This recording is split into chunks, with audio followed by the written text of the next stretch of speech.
Kita awali Sindo siang hari ini dari Jakarta, pemirsa. Dua pabrik produksi helm dan mebel di pergudangan Miami Kalideres, Jakarta Barat ludes terbakar api. Diduga kobaran api berasal dari korsleting listrik di dalam pabrik produksi helm saat para karyawan sedang bekerja.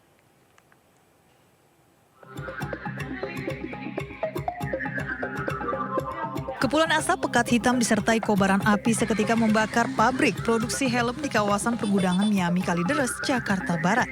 Hembusan angin kencang dan banyaknya bahan plastik serta zat kimia yang berada di dalam pabrik membuat si jago merah kian membara hingga pabrik produksi mebel yang bersebelahan turut terbakar. Petugas pemadam kebakaran yang tiba di lokasi berjibaku melakukan pemadaman api. Diduga api berasal dari korsleting listrik di dalam pabrik produksi helm saat para karyawan tengah bekerja. Dari listrik. Dari listrik? Iya betul. Langsung membesar ya? Iya langsung membesar Pak. Ya sih 24 jam dia ada semua sip-sipan soalnya itu.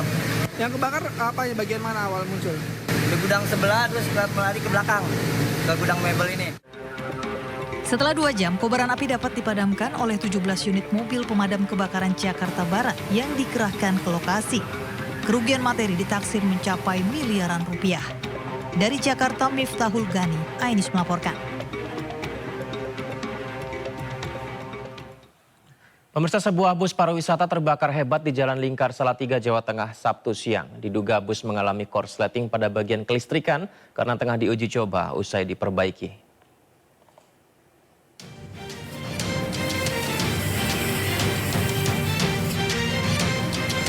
Kobaran api dengan cepat menghanguskan bus pariwisata di jalur Lingkar Salatiga, Jawa Tengah, Sabtu siang. Beruntung saat kejadian, bus sedang tidak mengangkut penumpang. Sementara sopir beserta rekannya berhasil menyelamatkan diri. Petugas pemadam kebakaran dengan 2 unit mobil damkar berupaya menjinakkan si jago merah. Kejadian bermula saat bus pariwisata keluar dari bengkel usai diperbaiki karena mengalami kerusakan pada bagian AC dan mesin. Saat tiba di lokasi kejadian, bus mengeluarkan asap disertai percikan api dari dalam kap mesin.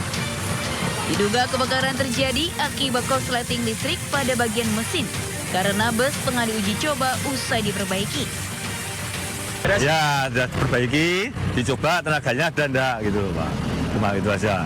Bagian belakang atau konslet tadi? Itu konslet Pak? Ada apa Pak? Belakang itu enggak ada masalah apa-apa, terus tiba-tiba kok ada asap putih, terus saya terus berhenti spontan. Meski api berhasil dipadamkan, namun seluruh badan bus telah hangus terbakar. Akibat kejadian ini, arus lalu lintas sempat macet dari kedua arah Semarang-Solo. Dari Kota Salatiga, Jawa Tengah, Lurisa Lulu, iNews melaporkan. Akibat ikuti petunjuk Google Maps serta tak kuat menanjak, truk bermuatan kopi terguling di ruas jalur alternatif Dagogiri, Desa Mekarwangi, Kecamatan Lembang, Kabupaten Bandung Barat. Badan truk yang melintang menutupi jalan, pemirsa, dan mengakibatkan lalu lintas menjadi lumpuh.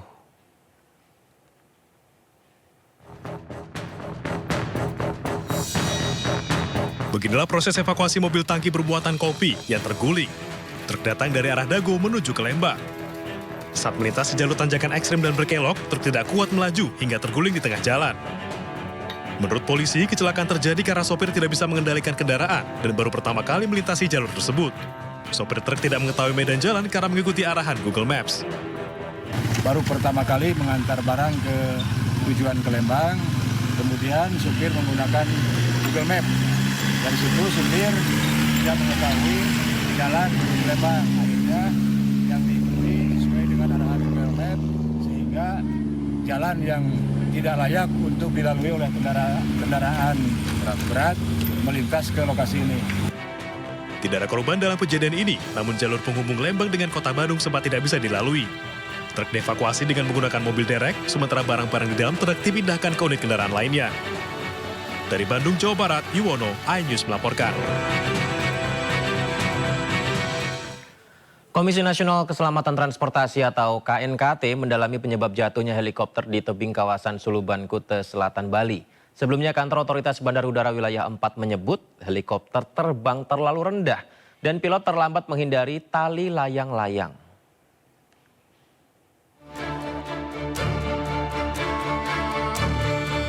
Tim Komisi Nasional Keselamatan Transportasi KNKT memeriksa puing helikopter yang jatuh di tebing kawasan Suluban, Kuta Selatan, Bali. Pemeriksaan meliputi pencatatan kondisi helikopter, termasuk benang layangan yang membelit bagian baling-baling yang diduga menjadi penyebab helikopter ini jatuh.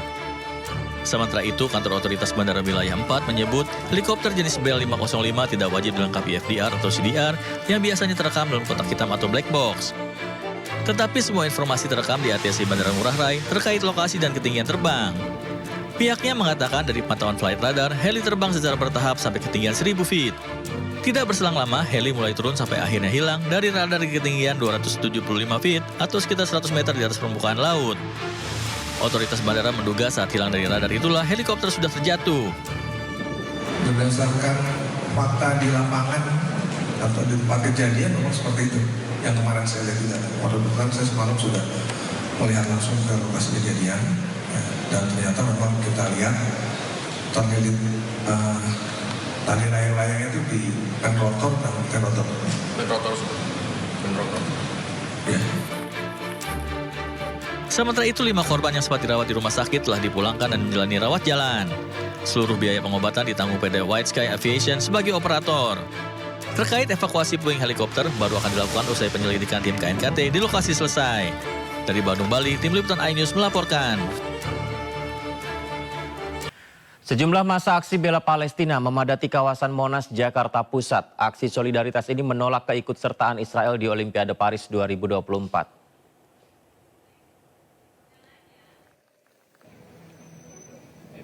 Ya, beginilah massa yang datang membawa atribut seperti syal hingga bendera negara Indonesia dan Palestina, pemirsa. Seperti yang kita saksikan, ada sebuah panggung lengkap dengan pelantang suara yang disiapkan untuk aksi diinisiasi oleh Aliansi Rakyat Indonesia Bela Palestina atau ARI BP. Sebelumnya, Sekretaris ARI BP Oki Setiadi menyampaikan pihaknya turut mengundang berbagai ormas keagamaan termasuk FPI.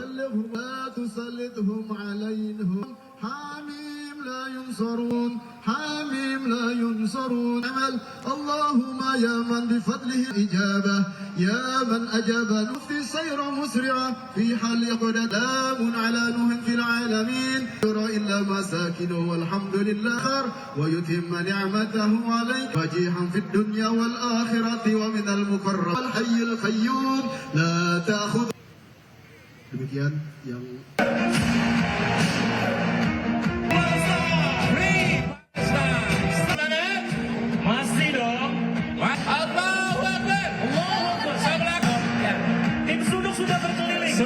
rakyat Indonesia berkah dalam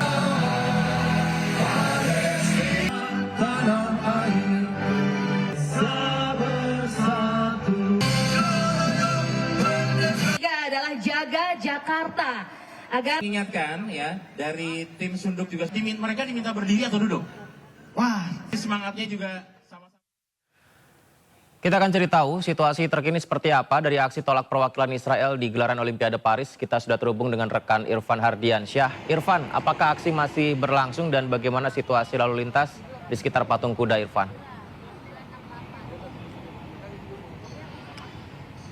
Baik, terima kasih Yudi dan juga pemirsa. Sebelumnya masa aksi ini sudah membubarkan diri sejak pagi tadi, yakni sejak pukul 9. Dan sebelumnya memang Aliansi Rakyat Indonesia Bela Palestina atau ARI BP ini sering menggelar aksi sebagai bentuk solidaritas terhadap rakyat Palestina yang terus diserang ataupun dibombardir oleh Israel.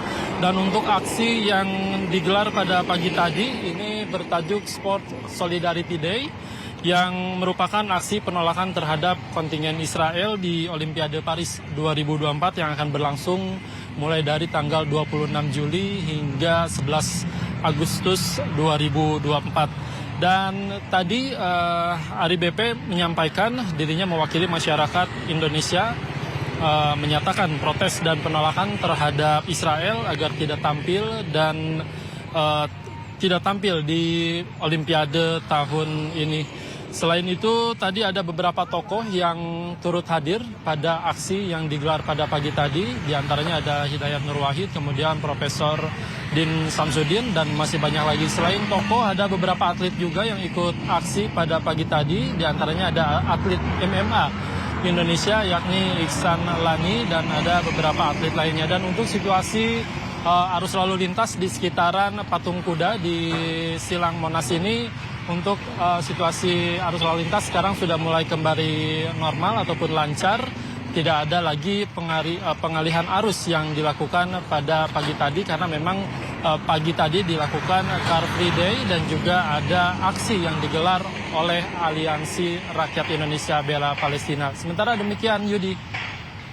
Baik, terima kasih Irfan atas laporannya. Selamat bertugas kembali, Irfan.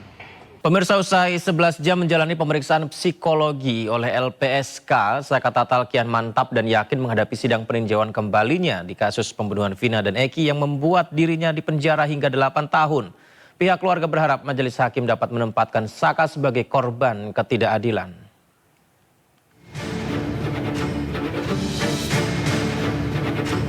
Sebelum menjalani sidang peninjauan kembali, Saka Tatal meminta perlindungan ke LPSK. Untuk itu Saka menjalani serangkaian tes dan wawancara dengan LPSK. Saka didampingi oleh keluarga serta penasihat hukumnya. Serangkaian tes dan juga wawancara terkait hal-hal yang berkaitan dengan kondisi psikologis dan mentalnya, termasuk statusnya sebagai mantan narapidana pembunuhan Vina dan Eki, telah dilakukan. Usai jalani serangkaian tes di LPSK, Saka mengaku semakin mantap menjalani sidang peninjauan kembali kasus yang menjadikannya narapidana sejak tahun 2016 hingga 2024. Minta doanya aja, semoga PK-nya berjalan dengan lancar dan hasilnya terbaik. Ada harapan ke hakim nanti. Kalau harapan Saka mah enggak seperti dulu ya. Jangan seperti dulu hakim yang kenyang waktu tahun 2016. Itu waktu Saka yang di tahun 2016 itu udah bener-bener kayak udah sidang dewasa. Mudah-mudahan apa yang Saka perjuangkan lewat PK bisa terkabul dan mengembalikan nama baik Saka. Karena saya punya keyakinan dari 2016 peristiwa itu tidaklah terjadi seperti darah tertuang dalam tuntutan yang 8 orang itu juga bukan pelaku pembunuhan pemerkosaan. Penasihat hukum Saka serta keluarga berharap tim hakim dalam sidang nanti bisa bertindak adil dan menempatkan Saka sebagai korban ketidakadilan sehingga sekaligus bisa membuka kasus pembunuhan Vina dan Eki secara terang benderang.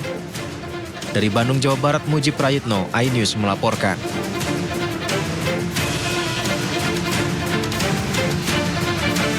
Sementara itu, Perkumpulan Penasihat dan Konsultan Hukum Indonesia atau Perhaki memberikan bantuan hukum kepada Ibtu Rudiana, ayah Eki. Pasalnya Ibtu Rudiana selama ini merupakan korban dari kasus pembunuhan yang menewaskan anaknya.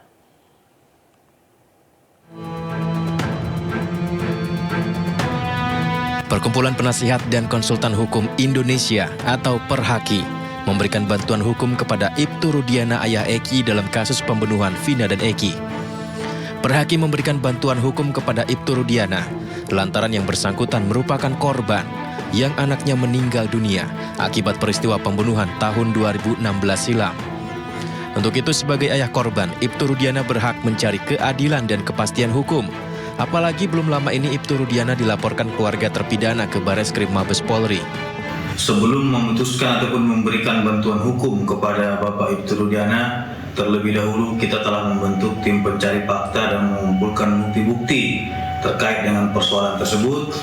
Kita akan mendukung pihak kepolisian dalam rangka mengungkap kasus ini dan menegakkan hukum dengan seadil-adilnya. Perhaki menyebut saat ini ada puluhan advokat yang akan membela Ibtu Rudiana dan tentunya akan bertambah seiring tim pencari fakta dari DPP Perhaki selesai mengumpulkan bukti-bukti dalam mengungkap kasus pembunuhan Vina dan Eki. Dari Cirebon, Jawa Barat, Miftahudin, iNews melaporkan.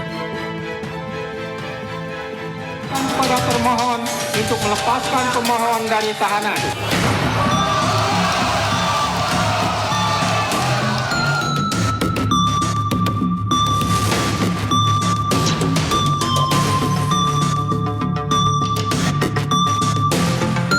Sekretaris Jenderal PDI Perjuangan Hasto Kristianto membantah terlibat kasus korupsi di Ditjen Perkeretaapian Kementerian Perhubungan. Hasto juga mengatakan tidak bertindak sebagai konsultan saat dulu pernah bekerja di BUMN. Gulanya nggak ada gelasnya. Itu ada sampul. Oh, di sini ya? Pemirsa, pernyataan ini disampaikan Hasto saat menjawab pertanyaan wartawan soal panggilan KPK pada Jumat kemarin. Hasto tidak hadir karena sedang ada tugas partai, apalagi ia baru menerima surat panggilan di hari yang sama. Hasto berjanji akan hadir jika KPK memanggilnya kembali pekan depan. Pemirsa, sebelumnya KPK memanggil Hasto untuk dimintai keterangan terkait kasus korupsi pembangunan dan pemeliharaan rel kereta api di Kementerian Perhubungan yang mencuat 2023 lalu.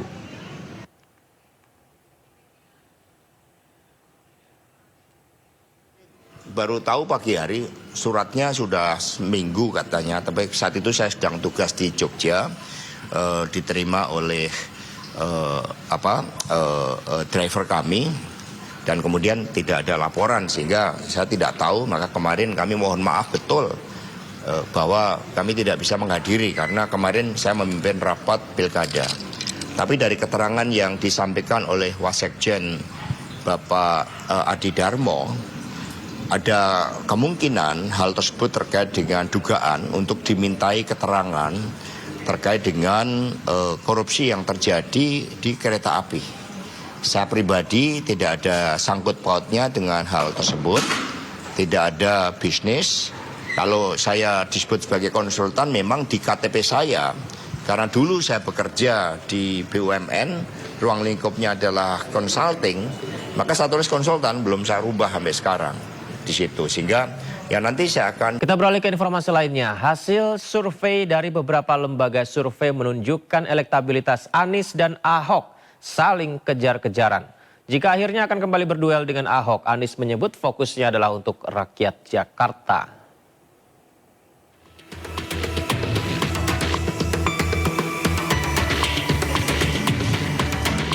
Anies Baswedan memberikan tanggapannya terkait dukungan partai politik yang akan mengusungnya dalam kontestasi Pilkada 2024 saat menghadiri hari ulang tahun organisasi masyarakat Bank Japar Sabtu siang di Cempaka Putih, Jakarta Pusat. Dalam kesempatan ini, Anies juga merespon hasil survei dan bagaimana jika kembali berduel dengan Basuki Cahayapurnama atau Ahok. Tak hanya itu, Anies turut memberikan tanggapan bagaimana jika dirinya dipasangkan dengan putra bungsu Presiden Jokowi, Kaisang Pangarep. Bukan hanya dirinya, tapi semua menginginkan agar warga Jakarta merasakan pemerintahannya mengayomi, membela, dan memberikan rasa keadilan kepada seluruh warganya.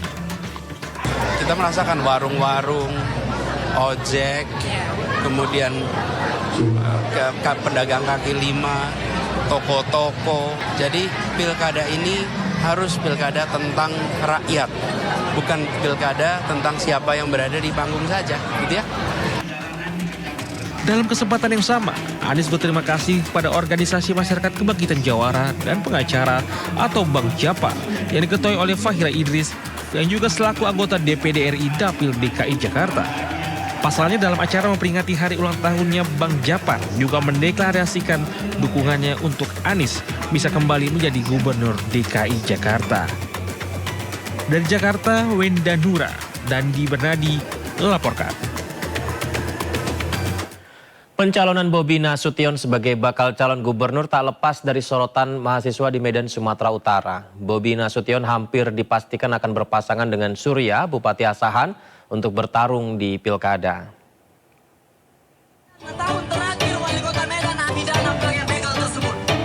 Puluhan mahasiswa melakukan unjuk rasa menentang pencalonan Bobi Nasution sebagai bakal calon gubernur Sumatera Utara. Di akhir masa jabatannya, mahasiswa menilai masih banyak pekerjaan yang harus diselesaikan Bobi Nasution. Pada kesempatan terpisah, bakal calon gubernur Bobi Nasution mengklaim nama bakal calon wakil gubernurnya, Surya, sudah disepakati semua anggota partai koalisi pendukung. Surya yang merupakan kader Partai Golkar saat ini menjabat sebagai Bupati Asahan. Ini sudah dipaham, selanjutnya tentunya saya secara pribadi dan dari Partai Gerindra menunggu kelanjutannya setelah dari hari ini. Memang kita sudah menyepakati bahwasannya untuk wakil tetap ditentukan oleh Golkar. Dari Golkar. Sementara itu, bakal calon wali kota Medan yang diusung Partai Nasdem dan Gerindra, Riko Waas, terus melakukan safari politik. Saat berkunjung ke DPD PAN Kota Medan, kerabat Surya Paloh tersebut dapat bergandeng tangan dengan PAN untuk membangun Kota Medan. 26.000 KTP pemilih asal Tapanuli Selatan diduga menjadi korban pemalsuan tanda tangan yang dilakukan tim ses calon perseorangan yang akan maju di Pilkada. Pemalsuan tanda tangan diduga melibatkan pejabat di Tapanuli Selatan. Dari Medan, Sumatera Utara, Ahmad Ridwan Nasution, iNews melaporkan. Hasil survei yang tinggi di Jawa Tengah membuat Kaisang Pangarep lebih berpeluang menang jika bertarung dalam pilkada di Jawa Tengah. Namun anak Joko Widodo tersebut baru akan menentukan langkah politiknya pada Agustus mendatang, pemirsa.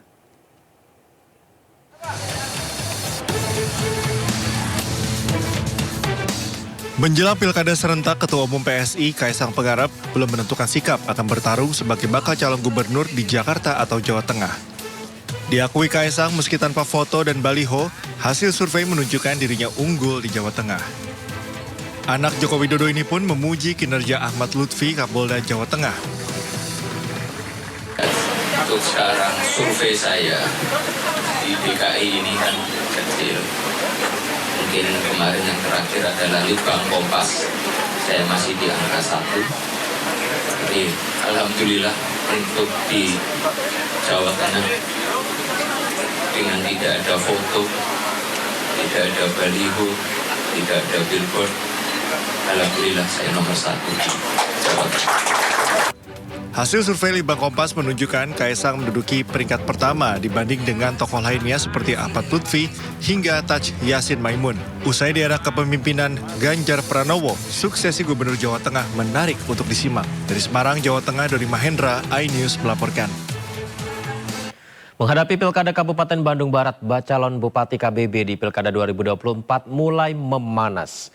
Pada Sabtu siang, Bacalon JJ Ritchie Ismail didampingi kakak iparnya, Raffi Ahmad, serta Ketua Umum PAN Zulkifli Hasan hadir di KUD Sarimukti Cisarua, Kabupaten Bandung Barat.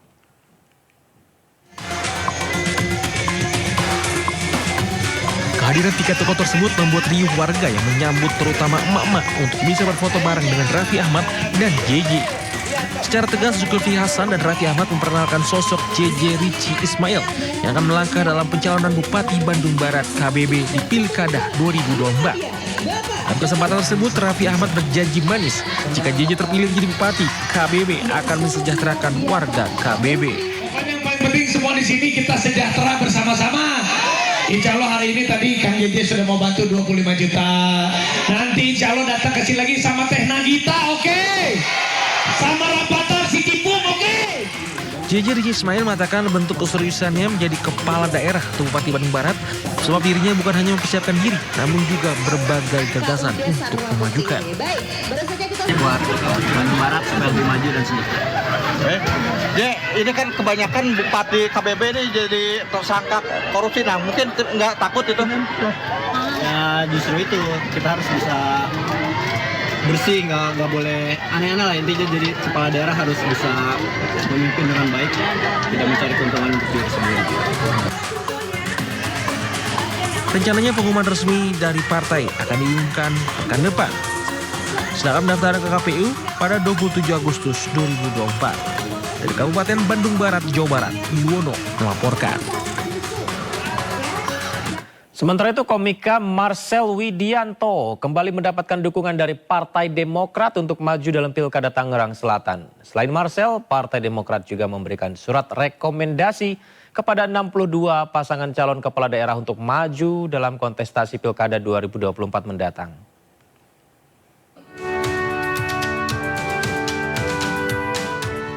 Partai Demokrat resmi mengusung pasangan calon wali kota dan wakil wali kota Tangerang Selatan Ariza Patria, Marcel Widianto. Hal ini dipastikan melalui penyerahan surat rekomendasi Partai Demokrat kepada Ariza dan Marcel di kantor DPP Partai Demokrat Jakarta Sabtu.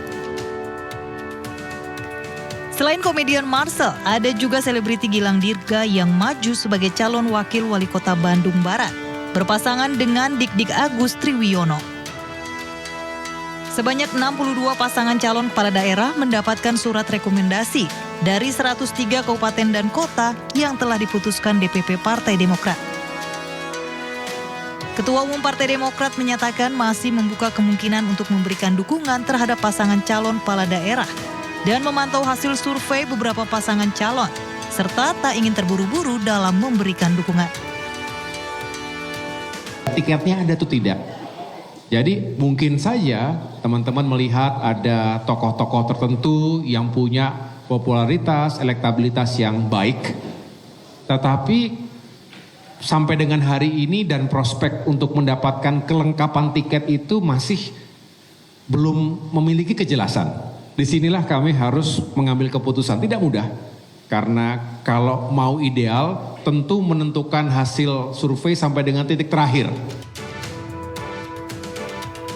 Partai Demokrat berharap kemenangan Koalisi Indonesia Maju dalam Pilpres 2024 dapat menjadi semangat seluruh kader untuk memenangkan pilkada mendatang.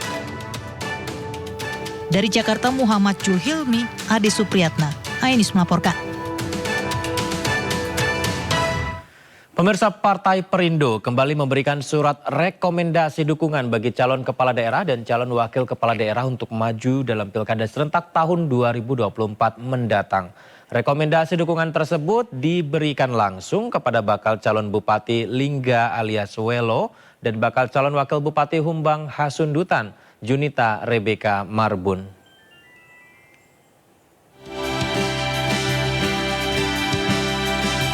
Dukungan untuk calon kepala daerah kembali diberikan Partai Perindo kepada para kader terbaiknya.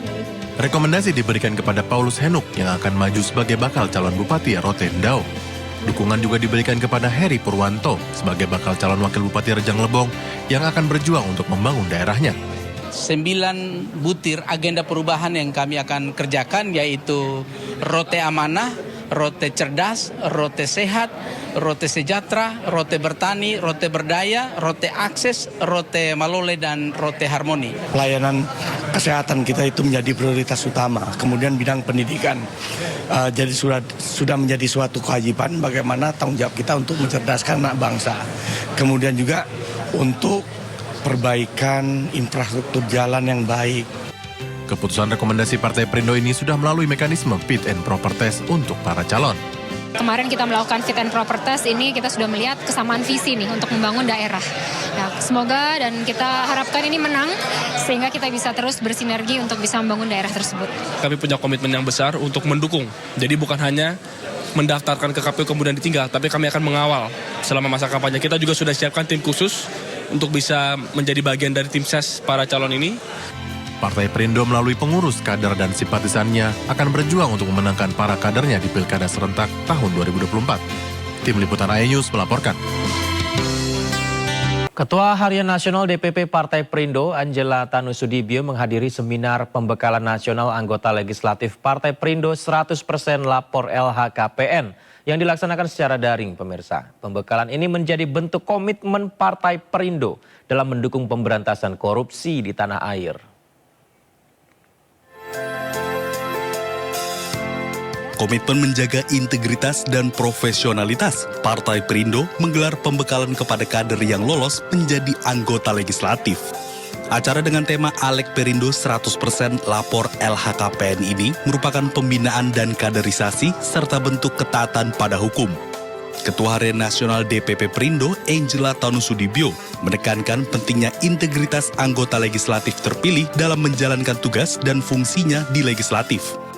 Kalau mau menggapai Indonesia yang sejahtera, hanya bisa dilakukan jika semua individu yang bekerja bagi bangsa dan negara yang kita cintai ini memiliki integritas, memiliki kapasitas, dan komitmen untuk berjuang tanpa pamrih, serta menjadikan pekerjaan ini sebagai sebuah pengabdian bagi bangsa dan negara. Ada PKPU nomor 6 tahun 2024. PKPU itulah yang menjadi dasar Bapak Ibu harus lapor LHKPN. Karena tadi gitu ya, KPU, KPK, kami sama-sama berkomitmen gitu ya mengajak Bapak Ibu sebagai calon legislatif untuk berkomitmen sama-sama melakukan pemberantasan korupsi melalui pelaporan LHKPN. Seluruh anggota legislatif Partai Perindo terpilih diminta untuk menuntaskan LHKPN sebelum Mukernas tanggal 29 Juli 2024 mendatang. Tim Liputan iNews melaporkan. Kita beralih ke informasi lain, pemirsa. Sebanyak 76 calon pasukan pengibar bendera pusaka atau Paskibraka tingkat pusat tahun 2024 dibekali fisik dan mental sebelum mengibarkan sang merah putih pada upacara peringatan HUT RI ke-79 tahun 2024 di Ibu Kota Nusantara IKN. Salah satu kegiatan yang diikuti yakni outbound bersama.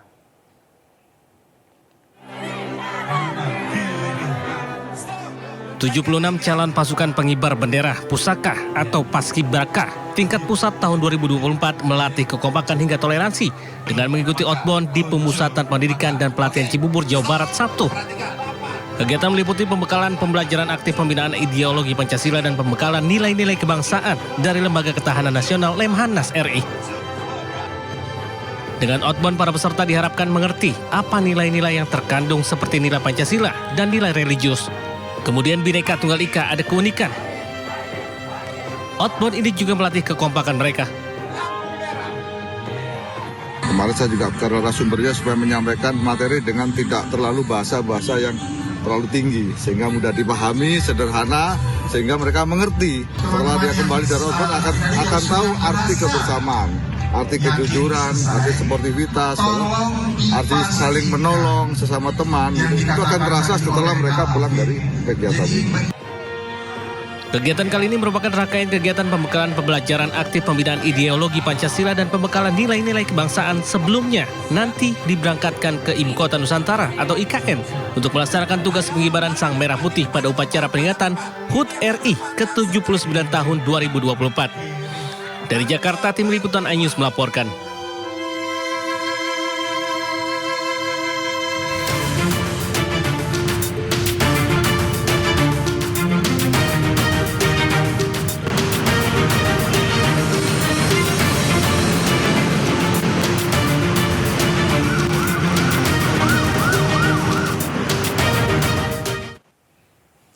Ya, di hari libur ini pemirsa tentu saja banyak sekali masyarakat yang memanfaatkan hari liburnya. Tapi seperti apa lalu lintasnya, kami akan ajak Anda mengetahui pantauan arus lalu lintas di sejumlah wilayah melalui pantauan CCTV Korlantas Polri. Kita bergabung dengan Brigadir Cici di studio NTMC Polri. Halo Brigadir Cici, silakan dengan laporan Anda. Terima kasih Yudi dan pemirsa menemani akhir pekan Anda kali ini. Kita akan melihat kembali bagaimana perkembangan arus lalu lintas dari beberapa kawasan melalui pantauan CCTV Polri. Dan yang pertama saya mengajak pemirsa untuk melihat kondisi arus lalu lintas di sekitaran kawasan Simpang Dago, Bandung. Arus lalu lintas pada siang ini terlihat dari arah Pastur yang akan menuju ke arah Suropati, baik yang menggunakan jalur arteri maupun jalur flyover. Hingga saat ini masih dalam keadaan ramai dan lancar, terlihat masih didominasi oleh kendaraan lokal, baik kendaraan roda 2 tetapi juga kendaraan roda 4. Dan untuk kendaraan dari arah Juanda atas yang akan menuju ke arah Juanda bawah juga hingga saat ini masih dalam keadaan ramai dan lancar. Kami menghimbau bagi para pengendara untuk mematuhi rambu lalu lintas yang terpasang pada bahu jalan. Dan pemirsa, selanjutnya kita beralih ke kawasan Pos Lantas Ledeng, Bandung. Arus lalu lintas dari arah Lembang yang akan menuju ke arah Setiabudi maupun sebaliknya terpantau dalam keadaan relatif lancar. Kami himbau bagi para pengendara yang melintas dari arah Jalan Sersan Bajuri juga untuk tetap berhati-hati mengingat adanya beberapa pertemuan arus kendaraan. Dan juga bagi para pengendara untuk selalu menjaga batas laju kecepatan kendaraan Anda. Dan selanjutnya pemirsa, kita beralih ke kawasan Pospol Taman Safari, Jawa Barat. Menjadi salah satu destinasi atau tempat kunjung pada akhir pekan, kondisi arus lalu lintas pada kawasan Taman Safari sendiri dari arah Jakarta yang akan menuju ke arah Puncak maupun sebaliknya, hingga saat ini masih terpantau dalam keadaan ramai dan lancar, di mana kendaraan-kendaraan masih didominasi oleh kendaraan roda 4. Tetap kami himbau bagi para pengendara yang melintasi kawasan ini untuk menggunakan jalur sesuai dengan ketentuan dan jangan melawan arus karena rawan akan kecelakaan. Dan perlu kami informasikan juga untuk situasional, kondisi untuk pemberlakuan one way ataupun ganjil genap masih bersifat situasional, melihat kembali bagaimana peningkatan jumlah volume arus kendaraan pada kawasan ini. Dan pemirsa, terakhir kita beralih ke kawasan Jalan Malioboro, Yogyakarta. Arus lalu lintas terlihat dari arah Jalan Abu Bakar Ali yang akan menuju ke arah Keraton Jogja hingga saat ini masih dalam keadaan relatif lancar. Begitupun dari arah Jalan Abu Bakar Ali yang akan menuju ke arah Pasar Kembang hingga saat ini juga masih dalam keadaan relatif lancar. Walaupun belum ada peningkatan jumlah volume arus kendaraan, kami menghimbau bagi para pengendara untuk tetap berhati-hati mengingat juga adanya aktivitas masyarakat pada kawasan ini. Dan pemirsa, perlu kami informasikan pelaksanaan Operasi Patuh 2024 sudah digelar mulai dari tanggal 15 Juli sampai dengan 28 Juli 2024. Bagi para pengendara diharap untuk melengkapi dokumen dan atribut kendaraan, selalu patuhi aturan dalam berlalu lintas demi terciptanya keamanan, keselamatan, dan ketertiban lalu lintas. Dan bagi pemirsa yang ingin mengupdate bagaimana perkembangan arus lalu lintas, kami siap melayani Anda. Pemirsa dapat menghubungi call center kami di 15669 ataupun melalui SMS center di 9119. Demikian Yuda yang dapat kami bagikan melalui pantauan CCTV Korlantas Polri bersama saya Brigadir Cici, dan silakan kembali ke Anda di studio. Baik, terima kasih Brigadir Cici melaporkan langsung dari studio NTMC Polri Jakarta. Selamat bertugas kembali, salam presisi. Pemirsa, Gunung Merapi kembali erupsi dan alami guguran lava pada Minggu pagi. Sebanyak 4 kali guguran lava terpantau dari pos pemantauan Gunung Merapi hingga mencapai 1.600 meter. Pusat Vulkanologi dan Mitigasi Bencana Geologi menyatakan pemirsa, Gunung Merapi saat ini berstatus siaga. Kawah puncak Gunung Merapi tampak mengeluarkan asap berwarna putih dengan intensitas sedang tinggi sekitar 25 meter dari puncak. PVMBG Kementerian SDM menghimbau potensi bahaya saat ini berupa guguran lava dan awan panas pada sektor selatan barat daya meliputi Sungai Boyong sejauh maksimal 5 km.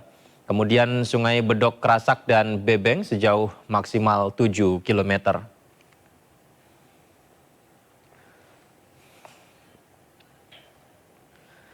Pemirsa, Gunung Lewatobi Laki-Laki di Kabupaten Flores Timur, Nusa Tenggara Timur kembali erupsi. Desa Nawakote dilanda hujan abu, sementara di Desa Padang Pasir ketinggian abu vulkanik bisa mencapai 700 meter pemirsa.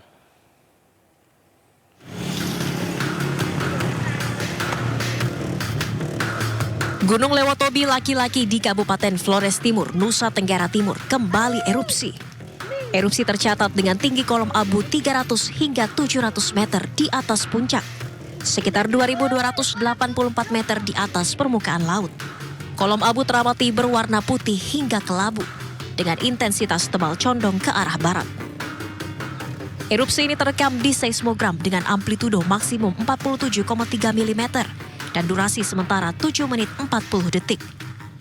Erupsi terjadi seiring dengan gempa vulkanik yang mengeluarkan suplai magma dari perut gunung. Status Gunung Lewatobi Laki-Laki kini tercatat di level 3 siaga. Ketinggian abu kolom erupsi itu rata-rata 300 sampai 900 meter di atas permukaan puncak. Juga masih didominasi oleh gempa-gempa vulkanik dalam maupun dangkal, sehingga suplai itu masih ada dan ditandai dengan masih seringnya terjadi erupsi. Masyarakat di sekitar kaki gunung maupun wisatawan diimbau selalu waspada dan tidak melakukan aktivitas apapun dalam radius 2 km dari pusat erupsi, serta memakai masker untuk menghindari bahaya abu vulkanik pada sistem pernafasan. Dari Flores Timur, Nusa Tenggara Timur, Joni Nura, iNews melaporkan.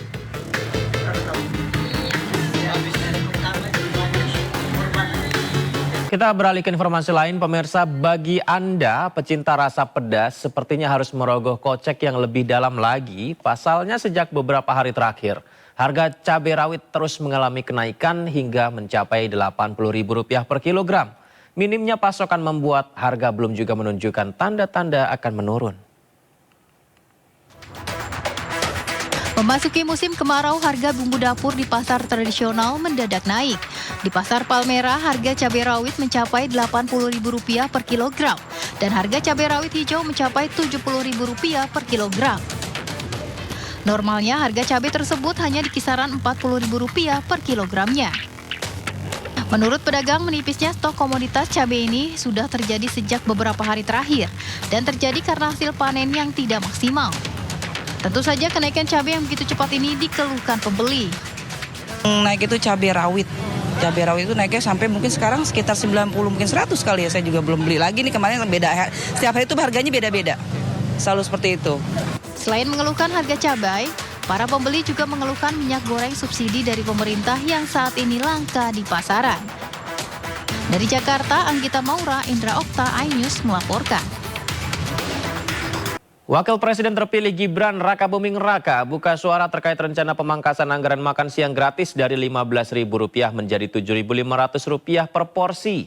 Sementara itu meski masih akan dibahas lebih lanjut, tapi anggaran makan siang gratis di tiap daerah bisa berbeda-beda.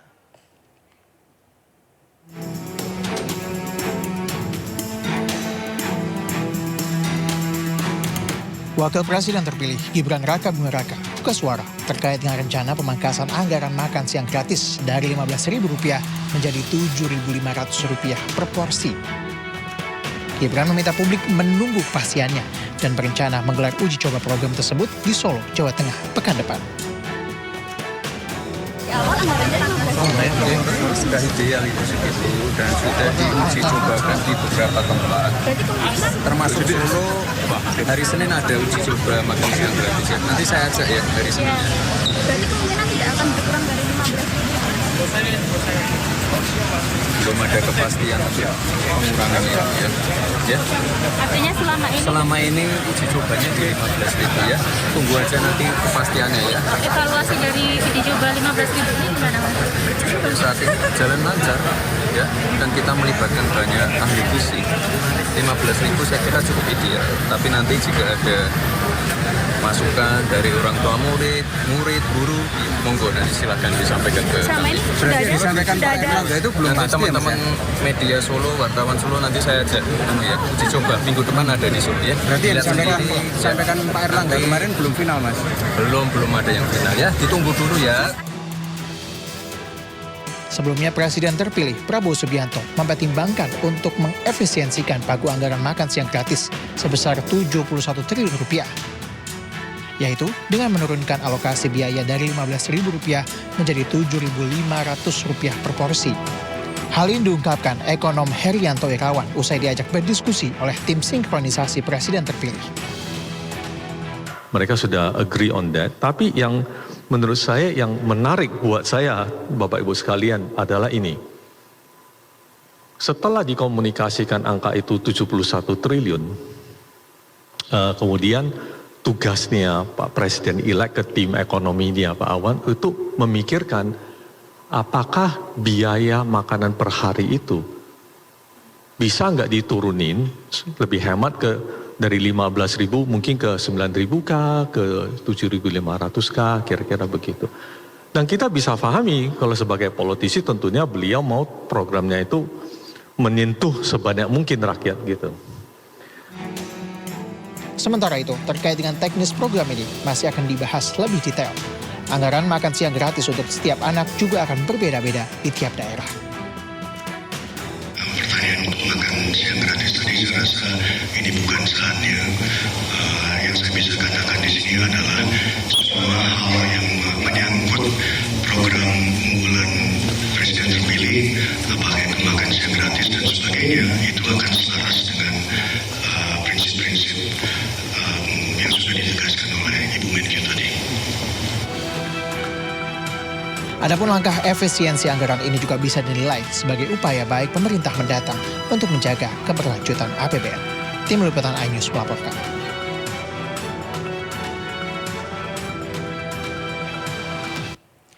Lembaga Bantuan Hukum Jakarta buka posko pengaduan guru honorer korban pemecatan.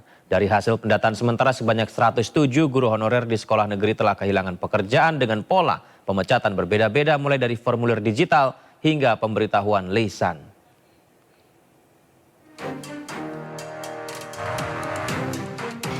Ratusan guru honorer yang mengajar di berbagai sekolah di DKI Jakarta dari jenjang SD hingga SMA mengalami pemberhentian sepihak akibat cleansing atau pembersihan data yang dilakukan oleh Dinas Pendidikan DKI Jakarta.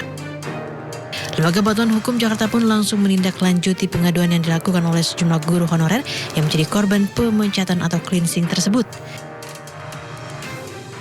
LBH Jakarta juga telah membuka posko pengaduan terhadap guru honorer yang terdampak hingga 24 Juli. LBH Jakarta juga telah membuka posko pengaduan terhadap guru honorer yang terdampak hingga 24 Juli mendatang. LBH Jakarta mencatat terdapat 107 guru honorer yang tersebar di 5 kota madya Provinsi DKI Jakarta di tingkat sekolah dasar, sekolah menengah pertama, hingga sekolah menengah atas.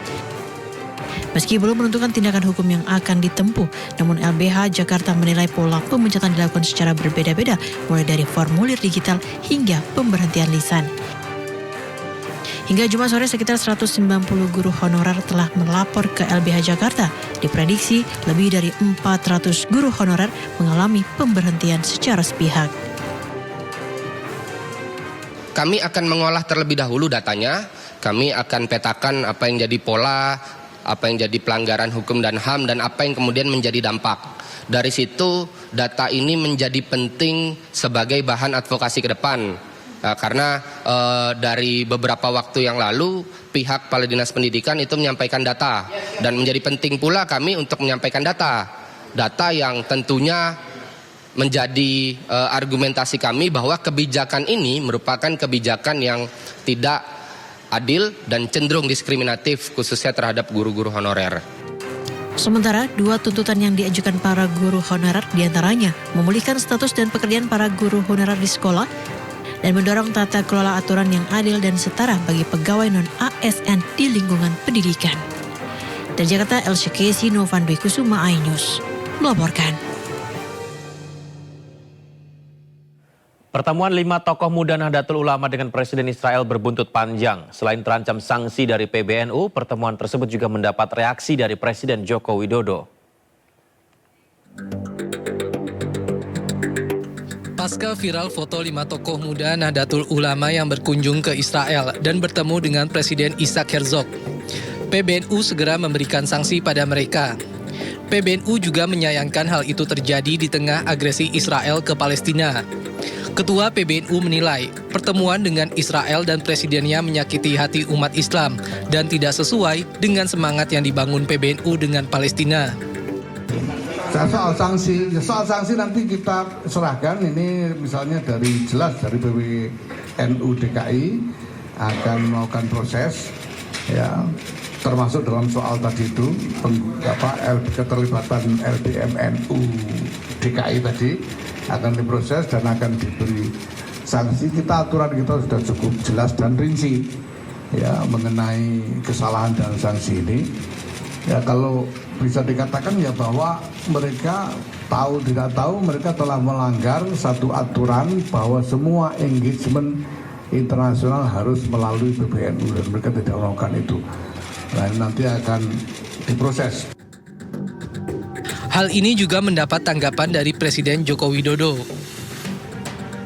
Ya, ditanyakan saja ke PBNU, karena sikap pemerintah itu jelas, sesuai dengan pembukaan Undang-Undang Dasar 1945, jelas sekali. Jadi tolong ditanyakan ke PBNU.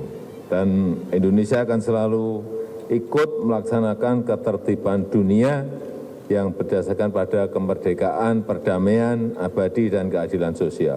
Itu yang terus kita pegang.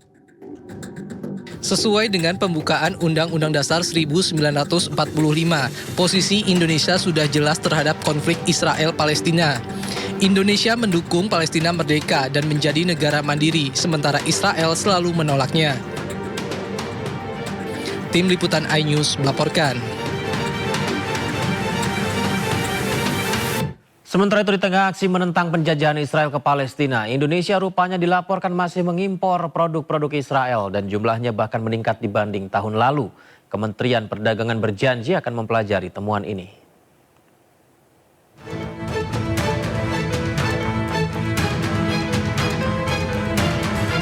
Indonesia tercatat masih mengimpor produk Israel tahun ini. Jumlahnya rupanya meningkat dibandingkan tahun lalu. Koalisi Masyarakat Sipil melaporkan dari data Badan Pusat Statistik diketahui nilai impor dari Israel melonjak lebih dari 300% pada periode Januari hingga April 2024, yakni 475 miliar rupiah dibandingkan dengan periode yang sama tahun lalu, yakni 109 miliar rupiah. Impor terbesar tercatat pada produk mesin, pesawat mekanik, perkakas, dan perangkat optik. Meski demikian, Badan Pusat Statistik menyebut nilai impor dari Israel ini turun drastis. PLT Kepala BPS Amalia Adininggar Widyasanti menyebut penurunan tersebut turun 54% pada Juni 2024 dibanding bulan sebelumnya. Menanggapi laporan tersebut, Menteri Perdagangan Zulkifli Hasan berjanji akan mempelajarinya. Ya laporan diterima, nanti dilihat. Lagi? Temuan ini pun disayangkan aktivis dan pengamat lantaran terjadi saat masyarakat beramai-ramai mengecam penjajahan Israel ke Palestina, bahkan memboikot sejumlah produk dan gerai yang terafiliasi Israel. Koalisi pun mendesak pemerintah agar memberlakukan embargo total terhadap produk-produk Israel dan mengeluarkan sanksi tegas terhadap perusahaan-perusahaan yang masih terlibat dalam perdagangan dengan Israel. Tim Liputan iNews melaporkan. Sistem layanan check-in penumpang dan bagasi sejumlah maskapai di Bandara Soekarno-Hatta Tangerang, Banten telah kembali normal, pemirsa. Sebelumnya sistem IT di Bandara Soekarno-Hatta mengalami gangguan dampak Microsoft Down yang terjadi di seluruh dunia.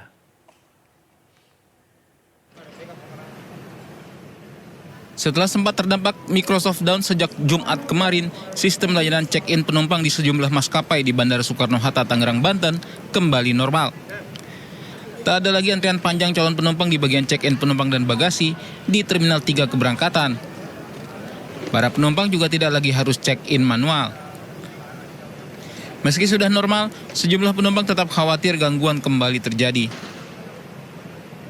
Apa ya, kalau saya bilang mungkin perlu ditingkatkan lagi, perbaikan di sistemnya sendiri itu perlu sih ya. Secara ini kan udah menggunakan digital, yang dimana software itu kan adalah senjata utama kan, baru kedua ya sumber daya manusianya yang mengoperasikannya. Cuman ya kembali lagi kalau sistemnya sendiri aja lemah ya kita perlu memperkuat itu. Jumat malam, antrian penumpang terjadi di counter check-in penumpang dan bagasi Terminal 3 keberangkatan Bandara Soekarno-Hatta. Hal ini akibat sistem layanan alami error dampak Microsoft Down. Kejadian ini tak hanya terjadi di Indonesia, beberapa negara juga terkena dampaknya, bahkan bandara mereka menghentikan penerbangan. Dari Tangerang, Banten, Ayu Pratiwi, Jaka Samsa melaporkan. Pemirsa, Anda penasaran dengan fenomena Blue Fire atau api biru abadi? Jika iya, Anda tidak perlu jauh-jauh ke Gunung Dalol, Ethiopia. Anda bisa datang langsung ke kawasan wisata Kawah Ijen di Bondowoso, Jawa Timur. Selain bisa melihat langsung keunikan api biru abadi, pengunjung akan disuguhkan keindahan danau air asam terbesar di dunia.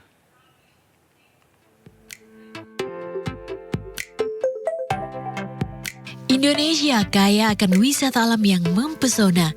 Ya, salah satunya adalah wisata Kawah Ijen yang tersohor hingga ke mancanegara. Terletak di Bondowoso, Jawa Timur, Kawah Ijen sungguh memantik hati. Terlebih, Kawah Ijen memiliki keunikan fenomena Blue Fire atau api biru abadi yang hanya ada 2 di dunia, yaitu di Indonesia dan Gunung Dalol, Ethiopia.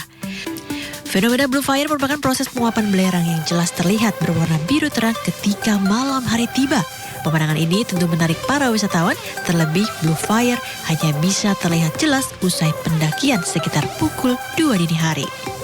Sebagai danau asam terbesar di dunia dengan luas 5.446 hektar, Kawah Ijen menyuguhkan pesona kawah berwarna hijau toska dengan kedalaman hingga 200 meter.